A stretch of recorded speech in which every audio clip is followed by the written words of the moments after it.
Hello everyone, my name is Terry. I have a story to tell you about something that's very serious. It's about celiac disease. Maybe some of you have heard of it.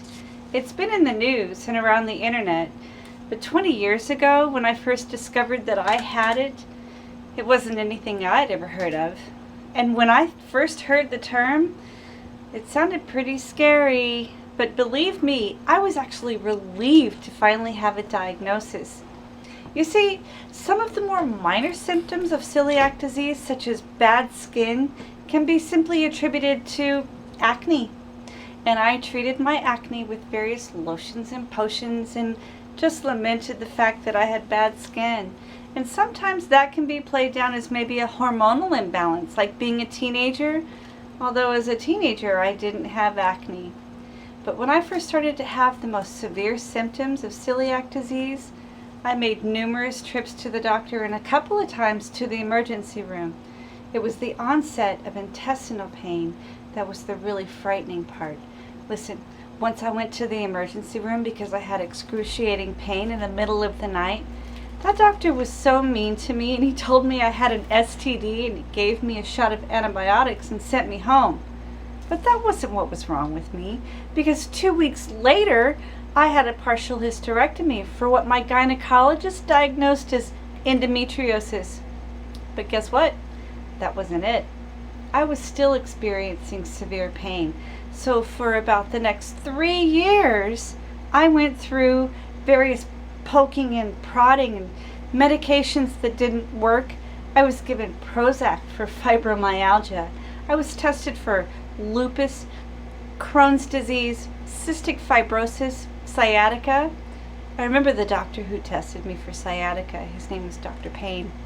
I thought that was funny. Eventually, though, I found this wonderful doctor, and her name was Dr. Hood. She was the doctor who put me on the road to recovery. After about the third visit, I asked her if she thought maybe I was a hypochondriac.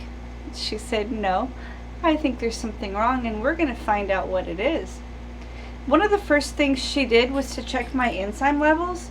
She told me my enzyme level had bottomed out, meaning I had practically no enzymes in my system. Enzymes, they're like these little Pac-Men that come out through your saliva glands, and the minute you take something into your mouth, they start breaking down that food all the way down into your system. And even though I had put on a lot of weight, my body wasn't getting the nutrients it needed, and I was actually storing fat, and I was anemic. So she and I talked about enzyme replacement therapy, and there's a pill for that, but I didn't want to commit to any more medication. So I went to my health food store, started talking to them about alternatives, which were licorice to restore my acid balance and aloe vera juice. It's really nasty, but it works really well. Anyway, to make a long story short, between my doctor and my health food store guy, we figured out that I had celiac disease, and all I needed to do was change my diet. I had to stop eating bread and anything that contained wheat flour. Within 3 months, though, I lost 35 pounds. My skin cleared up. My energy level went way up, and I felt great. And so instead of boo-hooing that I couldn't eat bread anymore, I just sat down and made a list of the things that I could eat, which is basically rice and potato everything. So when you're at the grocery store and you see all of those new gluten-free products, which tickles me to no end, because I'm that person who's so grateful to be able to eat rice pasta, gluten-free cookies, and Ezekiel bread.